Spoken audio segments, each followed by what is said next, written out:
Hi, it's great to see you again. Thanks for stopping back.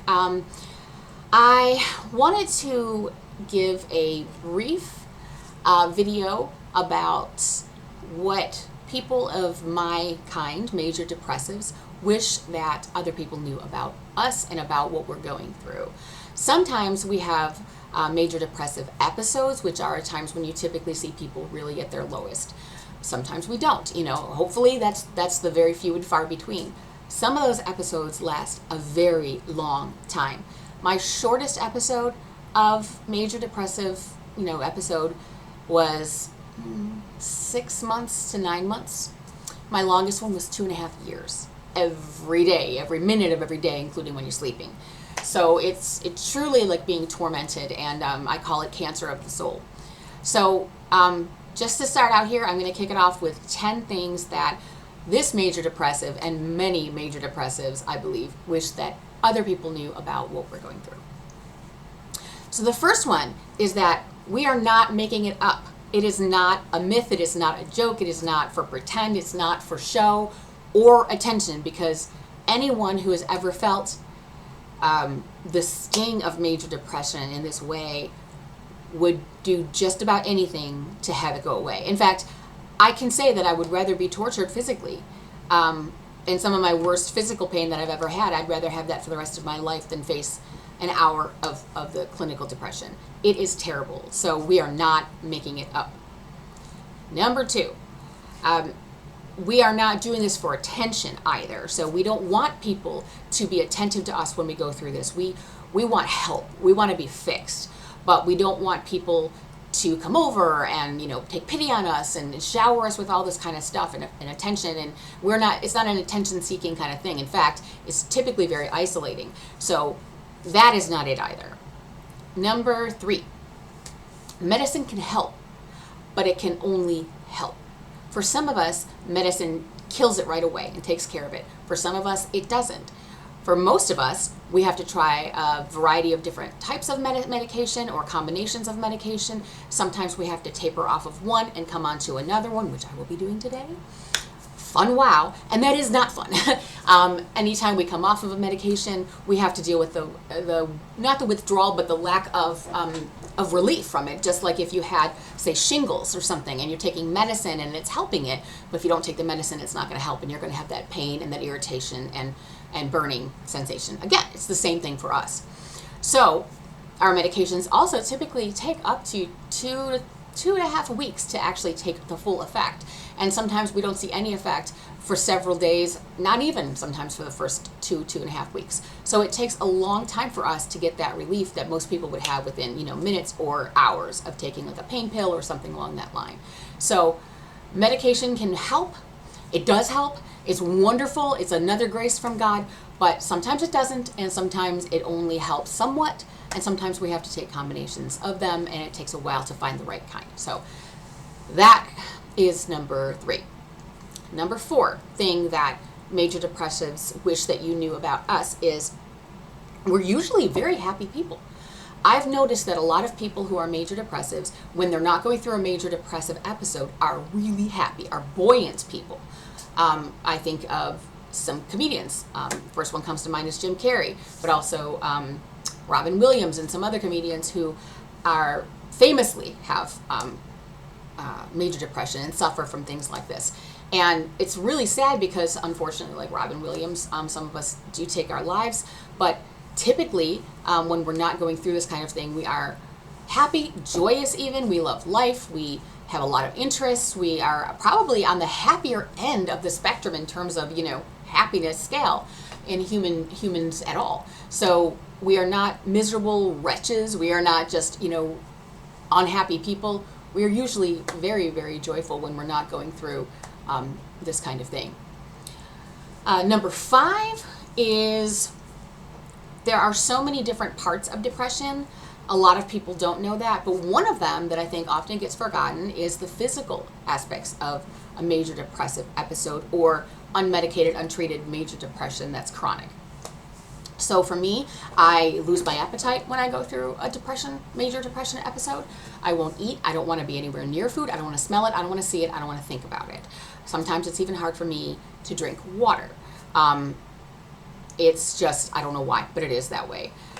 We also have, depending on what caused it, especially if it's a loss of something, some of us go into withdrawals, actual physical symptom withdrawals, sweating, shaking, just sobbing, pain.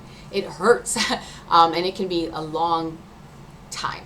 So there are physical symptoms of it as well, extreme lethargy, just a lot of different things that might not make sense to people, but they really do impact us. And those things obviously can impact us even further. We can have digestive issues and things along that line. We can be sick to our stomach a lot of changes in like sweating and then cold, and a lot of us don't want to be around lights. Just a lot of different things that can happen on a physical standpoint. So that's that one. Number 6 is that depression is, I call it this, and it is, I think, true, cancer of the soul. It takes away everything that makes you happy. So when you're generally that happy person, or even just an average, typically happy person, the things that you normally like to do don't make you happy. So if somebody says to me, well, think of something that would make you happy and go do it. It doesn't work. I love art. I love crocheting. I love music. I sing. I play piano. I like to sports. I love to work out at the gym. I love hanging out with my 2 Labradors. I like working around the house. I actually like house cleaning. I like hanging out with people. I like going to church. I love bicycling. I love swimming. On and on and on. Reading, writing. But when I'm in a situation like this, or my depression is kicking up for some reason, none of that sounds good. In fact, it all sounds horrendous. It feels heavy. Doing anything at all feels heavy. It feels almost painful. It's exhausting. And the things that we normally, would, like I said, do to make us happy, or to, just fill our time, they don't make us happy. Some people will come home from work and they're content. They come home, sit, watch the news, watch TV, whatever. Those things actually drain us when we're going through something like this. So it's a term called anhedonia. It's basically a loss of anything of interest. So it's not just that we're not happy, we don't enjoy anything. And number 7 is connected to that. It's something that I've only really recently pinpointed as an issue for me, but looking back now, I can see how it has been before. There can be a giant disconnect between what we know logically and what we feel emotionally. So the limbic system, our feelings center, and the frontal cortex or frontal lobe, our logic center, they don't always communicate right. And some of that has to do with neurotransmitters, but some of it is other types of things as well. It's like other psychological things that aren't necessarily biochemical. And sometimes it can be very hard for us because somebody will tell us, hey, look, here's the proof, here's the evidence of whatever. But we're over there like, but I just don't feel it. I hear you, but I don't feel it. And especially for people like me who are a little over empathic, maybe a little codependent, we struggle too often to believe things that we don't feel. We're so feelings oriented. In general, humans are, but especially for people who are more on the empathic side, and that's not always a good thing, but really empathic, we can really have a hard time with that. We're so motivated by our feelings and our emotions that it's not working correctly. And it's something I love. Another psychologist that I like to listen to is Dr. Les Carter, and the way that he explains it, and I'll link his stuff down below, is that our thoughts are like a train, and our thoughts, we're like a train. Our thoughts are like the engine, and our emotions are like the caboose. And sometimes it's not working right. We're supposed to have our thoughts first. Our thoughts are supposed to inform our emotions, our beliefs, and our emotions. And so we're supposed to be working first with our thoughts, and our emotions will follow. Unfortunately, for a lot of people, for I guess a variety of reasons, psychological wounds, soul wounds, spiritual issues, physical issues, medical issues, biochemical issues, what have you, the emotions get put first. And so we are focused so much on our emotions that our thoughts, even if we're having correct thoughts, accurate thoughts, I should say, are not the thing that is driving us. And so everything is being kind of lived through an emotional sieve. And so when our emotions aren't right, then that really complicates things. So that. Number 8 would be that we want to get better. I've heard some people tell me, you know what, Sarah, I know you need to get better, and that's a great place to be at, but you're going to start feeling better once you actually want to be better, want to let go of this, or want to, believe the truth about that, or want to whatever. Because depression is all lies, really. It's lies on an endless loop. And so, it involves that. It's not only that. So, we are not wanting to feel this way, okay? But sometimes, again, hearkening back to what I just said in point 7, we can't always force ourselves to feel a certain way. In fact, most of the time we can't control our feelings. We can control our thoughts and our beliefs, and those inform our emotions, but it can be very difficult to actually, literally, as a human being, any human being, control your emotions, because those are sort of reactive to what happens to us or what we might see or experience. So it's really important to remember that we don't want this. We don't want to feel this way. But it's also not as easy as just saying, let me flip a switch and now I want this.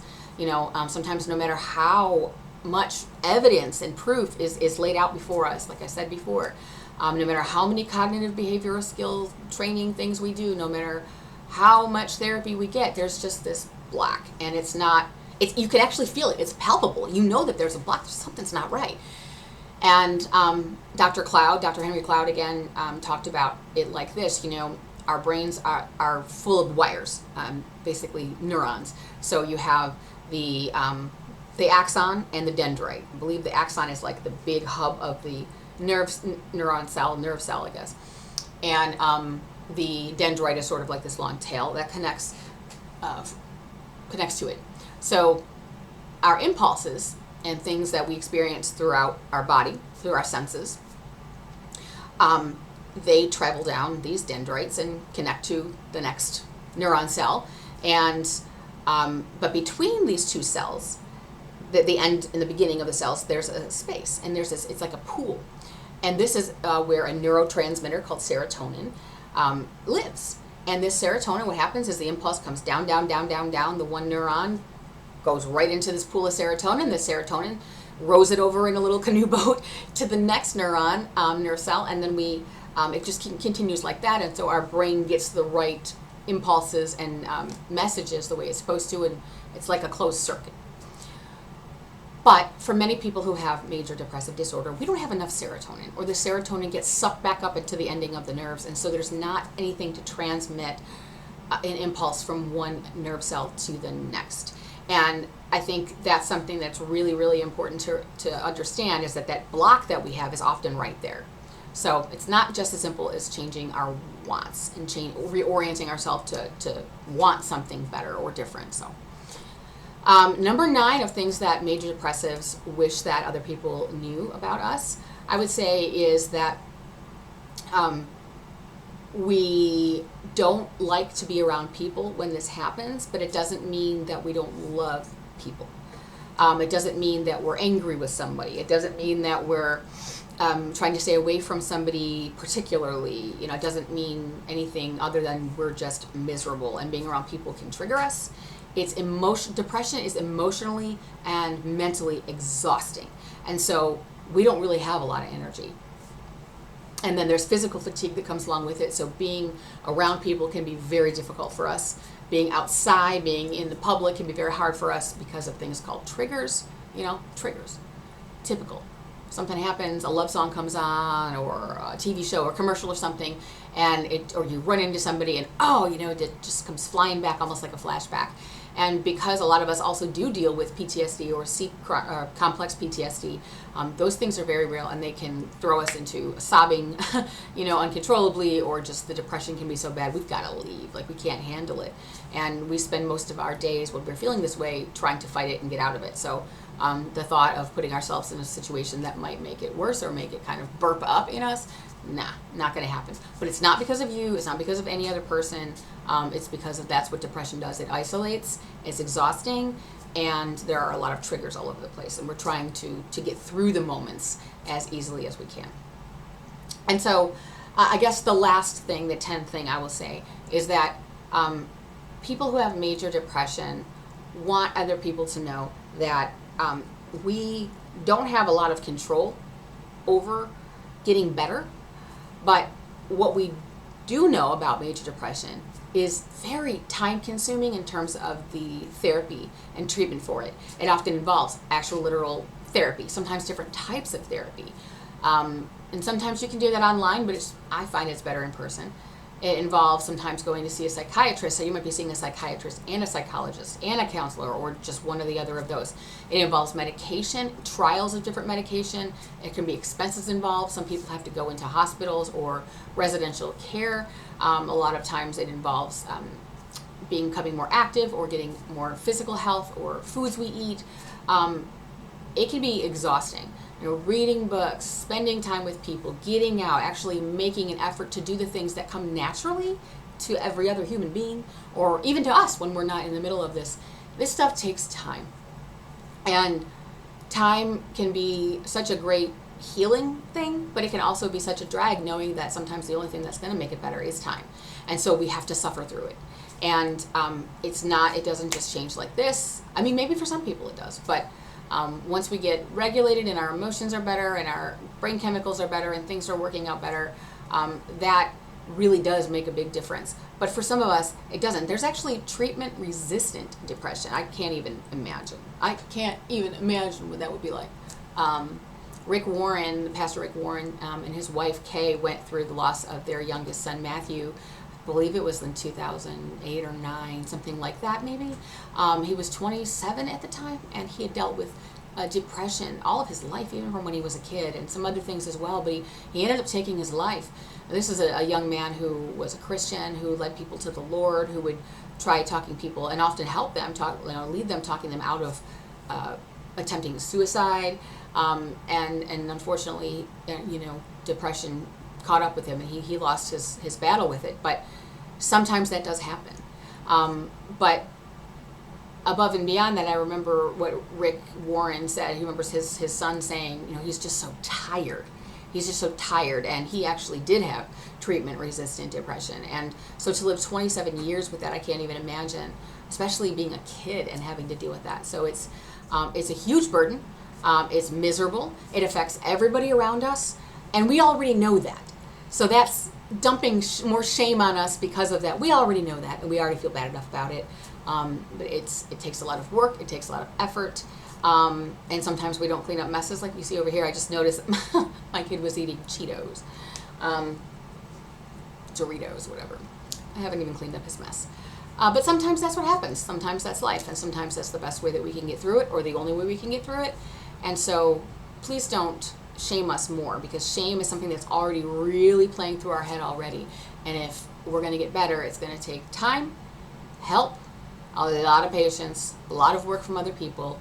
But in the end, we're thankful for it. I'm thankful for it. I'm grateful for everyone who has stood by me, and not just stood by me and not just put themselves in my shoes, but walked with me through it, sent me Bible verses, talked on the phone, texted, sat with me. My precious dad, would sit for hours with me over years long episodes of depression and just listen. And man, I know he was sick of it, but my husband is the same way, and my little boy will come and try and hey mommy, I'm going to make you laugh, don't cry mommy, and put on a funny video for me.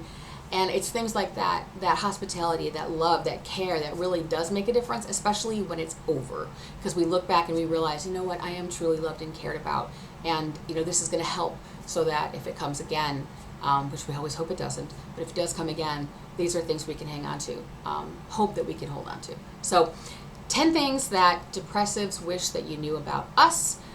Pop some in the comments if you have any more, or if you don't agree with me, do that too, please. And I will also throw those links that I mentioned into the description box.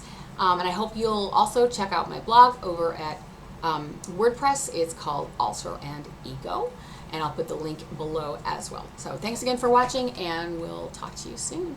Bye.